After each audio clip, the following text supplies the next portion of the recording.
Hi, I'm John Stevenson, and we're going to be looking at Deuteronomy chapter 4 in our continuing study of the book of Deuteronomy. In chapters 1 through 3, Moses took us on a rehearsal of the journey of the Israelites through the wilderness, taking them step by step. It was sort of a review of what we have already read in Exodus, Leviticus, and Numbers. Now as we come to chapter 4, we're going to see the so what of that journey, the spiritual applications taken from that journey in the wilderness. Chapter 4, verse 1, Now, O Israel, listen to the statutes and the judgments which I am teaching you to perform, so that you may live and go in and take possession of the land which the Lord, the God of your fathers, is giving you. You shall not add anything to the word which I am commanding you, nor take away from it, that you may keep the commandments of the Lord your God, which I command you. I find that a sober warning. Not just in this passage, but throughout the scriptures, that Bible teachers be careful not to add anything to what God says, or that they take away anything from what God says. That doesn't mean we don't explain things, but we're seeking to explain what's there, to clarify what's there, not to add or take away from those teachings. Verse 3, Your eyes have seen what the Lord has done in the case of Baal Peor. For all the men who followed Baal Peor, that temptation that, Balaam had put before the Israelites, saying, look, if you can't beat them, join them and get them to sin, and there had been people that had done that. And so he says, the Lord your God has destroyed them from among you. But you who held fast to the Lord your God are alive today, every one of you. And so there were those that had fallen, not just in the wilderness, but then when the Israelites had come into the area around Moab, had fallen to temptation, had joined themselves to the Moabites, and had suffered the judgment of God as a result of that. Verse 5, See, I have taught you statutes and judgments, just as the Lord my God commanded me, that you should do thus in the land where you are entering to possess it. So keep and do them, for that is your wisdom and your understanding in the sight of the peoples who will hear all these statutes and say, surely this great nation is a wise and understanding people. Do you want to be a wise and understanding people? Then follow the Lord. Keep that which he has commanded for you to do. For what great nation is there that has a God so near to it as the Lord our God whenever we call on him? Or what great nation is there that has statutes and judgments as righteous as this whole law, which I am setting before you today? Israel had a peculiar and special relationship with God that no other nation had. No other nation had a God who could actually come and accomplish things. You know, other nations worship gods of wood or stone, and they just sat there in the temple. They didn't do anything. And yet the God of Israel had parted the sea, had fed them in the wilderness, had taken care of them, had passed judgment at times. He was the God who lives. He is the living God. Only give heed to yourself, and keep your soul diligently, so that you do not forget the things which your eyes have seen, and they do not depart from your heart all the days of your life, but make them known to your sons and your grandsons. This spiritual understanding was to be passed on from father to son to grandson, and never to let go by all their generations. It was to be a family heritage, a heritage of faith. Verse 10, Remember the day you stood before the Lord your God at Horeb. Now Horeb was another name for Sinai. When the Lord said to me, Assemble the people to me, so that I may let them hear my words, so they may learn to fear me all the days they live on the earth, so that they may teach their children. Remember that, God says. You came near and stood at the foot of the mountain, this is the Israelites who had come near, and the mountain burned with fire to the very heart of the heavens, darkness, cloud, and thick gloom, when God had shown up. And then the Lord spoke to you from the midst of the fire, and you heard the sound of words, but you saw no form, only a voice. Remember that? God showed up, and you didn't see God, even though you heard the voice, even though you saw the thunder and the lightning and the clouds and the darkness. You didn't actually see God. And so, verse 13, so he declared to you his covenant, which he commanded you to perform. That is, the 10 commandments. Notice the covenant is equated with the 10 commandments, the 10 words we can call it. And he wrote these on 2 tablets of stone. You say, well, wait a minute, wasn't the law much more than that? Certainly, but the 10 commandments were the outline that set forth the basic structure of that covenant law. And all the other laws, therefore, were an expansion of those 10 commandments. We're going to see that here in Deuteronomy, as there is a second giving of that same law.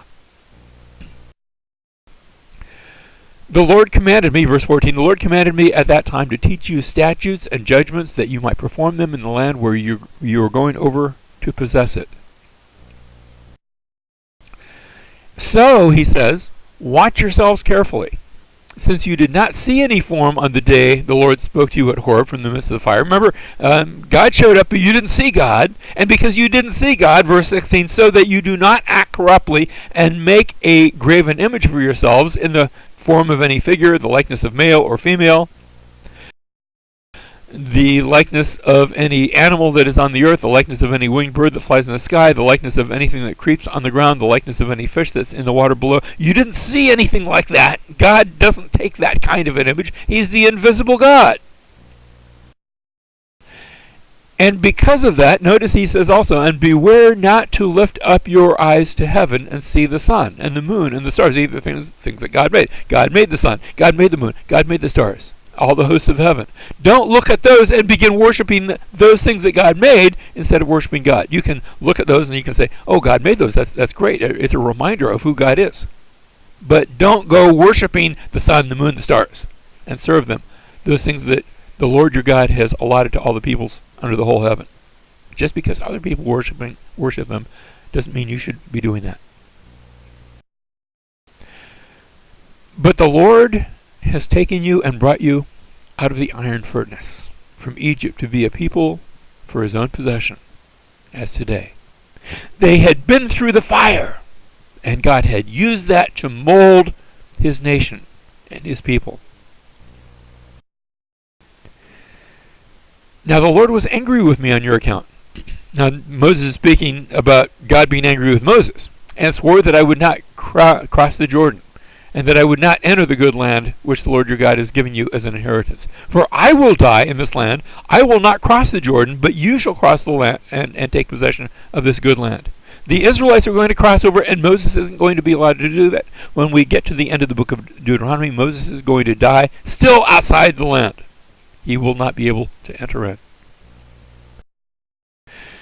And so he says, verse 23, so watch yourselves that you do not forget the covenant of the Lord your God, which he made with you, and make for yourselves a graven image in the form of anything against which the Lord your God has commanded you.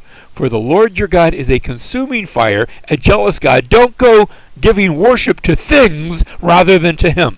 Don't go trying to make an image of a thing, even if you're trying to make an image of him. You can't see him because he's the invisible God. Don't go giving your love, your devotion to things, even things that he's given, rather than to him. Now, we move from what God has done in the past to a promise now for the future. Verse 25, when you become the father and children and children's children and have remained long in the land, he's looking ahead to maybe many years in the future from when he's speaking now, and act corruptly and make an idol in the form of anything, and do that which is evil in the sight of the Lord your God, so as to provoke him to anger, which I just warned you not to do. But when you do that, he says, I call heaven and earth to witness against you today, that you will surely perish quickly from the land where you're going over the Jordan to possess it. You shall not live long on it, but will be utterly destroyed. Don't go worshiping false gods. And notice, he calls heaven and earth, which are the very first things that God ever created.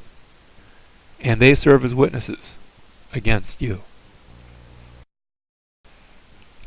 He goes on to say, verse 27, the Lord will scatter you among the peoples, and you will be left few in number among the nations where the Lord drives you. Now, this isn't going to happen. We know historically this happened first with Northern Kingdom of Israel in 721 BC, much later, 586 BC, to the Jews where they're scattered by Babylon. That was almost 1,000 years after Moses speaks these words. And Moses says, verse 28, there you will serve gods, the work of man's hands, wood and stone, which neither see, nor hear, nor eat, nor smell, and that's sort of a silly thing to be doing.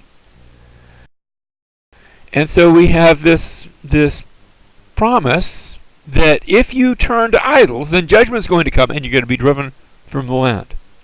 That's verses 25 through 28. And then verse 29, we're going to see that God, even if that happens, God will remember his covenant, and he'll bring you back if you repent. Let's look at that. Verse 29, but from there, that you've been driven into another land, you've been taken away into captivity, but from there you will seek the Lord your God, and you will find him if you search for him with all your heart and all your soul. And when you were in distress, and all these things have come upon you, this Babylonian captivity, this Assyrian captivity, this being taken away, in the latter days you will return to the Lord your God and listen to his voice. Notice the latter days are those days after the Assyrian and after the Babylonian captivity, where he brings them back into the land, and he did that. The story of that's going to be seen in Ezra and Nehemiah, and you'll listen to his voice. For the Lord your God is a compassionate God. He will not fail you, nor destroy you, nor forget the covenant, even if he's taking you away into another land. Even if you have gone into the Babylonian captivity, he'll still bring you back. He won't forget the covenant with your fathers, which he swore to them. Verse 32, indeed, ask now concerning the former days, which were before you, since the day that God created man on the earth, and inquire from one end of the heavens to the other. Go back and look at the book of Genesis. Has anything been done like this great thing, or has anything been heard like it? God is doing something as he makes the nation of Israel. He's doing something new in his day. Has any people heard the voice of God speaking from the midst of the fire, as you've heard it, and survived? Maybe people have heard something, but they didn't live to tell about it. Or has a God tried to go to take for himself a nation from within another nation by trials, like the way God brought Israel out of Egypt, by signs and wonders, and by war, and a mighty hand, and by an outstretched arm, and by great terrors, as the Lord your God did for you in Egypt before your eyes? That's never happened before, Moses says. Verse 35, to you it was shown that you might know that the Lord, he is God. There is no other besides him. Our Mormon friends actually feel that God has another God over him, and that God has another God over him. There's sort of an infinite progression of gods. And Moses says that's not true. There is no other God besides God. He is God. Verse 36, out of the heavens he let you hear his voice to discipline you. And on earth he let you see his great fire, and you heard his words from the midst of the fire. Verse 37, because he loved your fathers, therefore he chose their descendants after them. And he personally brought you from Egypt by his great power, driving out from before you nations greater and mightier than you. Israel didn't come into existence because she was a great nation.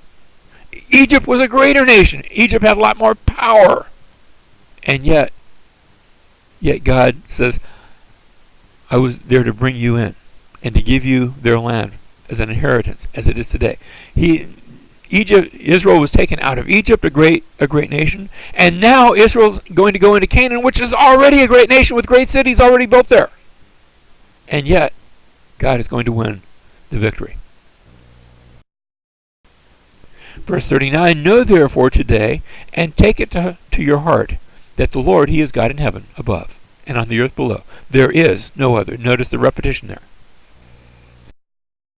Verse 40, so, because God is God, So you shall keep his statutes and his commandments, which I am giving you today, that it may go well with you and with your children after you, and that you may live long on the land which the Lord your God is giving you for all time. Now we move from the promises to an establishment of cities of refuge. Now notice they're not in the land yet. They're not in the land yet, and so we read in verse 41, Then Moses set apart 3 cities across the Jordan, that's on the east side of the Jordan, to the east, that a manslayer might flee there who unintentionally slew his neighbor without having enmity toward him in the time past, and by fleeing to one of these cities he might survive. That is, a homicide takes place, but it's not premeditated murder. It's something that happens unintentionally, and until it gets investigated and sort of straightened out, one can run to one of these cities. And it's a sanctuary city.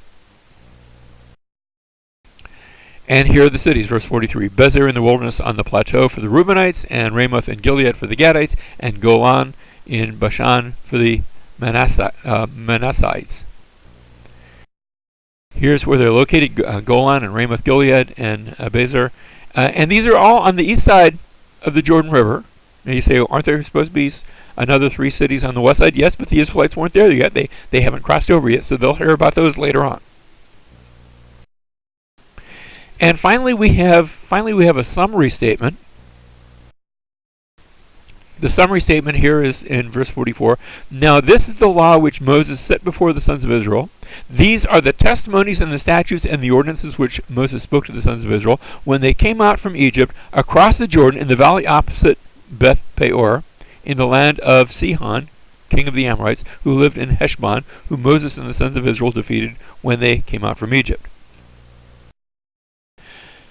Verse 47, they took possession of his land, and the land of Og, king of Bashan, the 2 kings of the Amorites who were across the Jordan to the east, from Aror, which is on the edge of the valley of Arnon, even as far as Mount Sion, that is Hermon, with all the Arabah across the Jordan to the east, even as far as the seas of the Arabah at the foot of the slopes of Pisgah. Remember, they didn't have maps, we do. And so what he's just described in verbal terms is what we're looking at in visual terms, that God had given them now, everything from the Arnon River in the south, all the way up to Mount Hermon, all that area on the east side of the Jordan, or another word for that area of the Jordan, that Jordan Valley is called the Arabah. Everything on the east, God had given them. And we're going to have 2.5 tribes there, Reuben and Gad and half tribe of Manasseh. But we're still waiting. We're going to receive the rest of the law, and then we'll see in the book of Joshua where they cross over and begin to take the land that God gives them.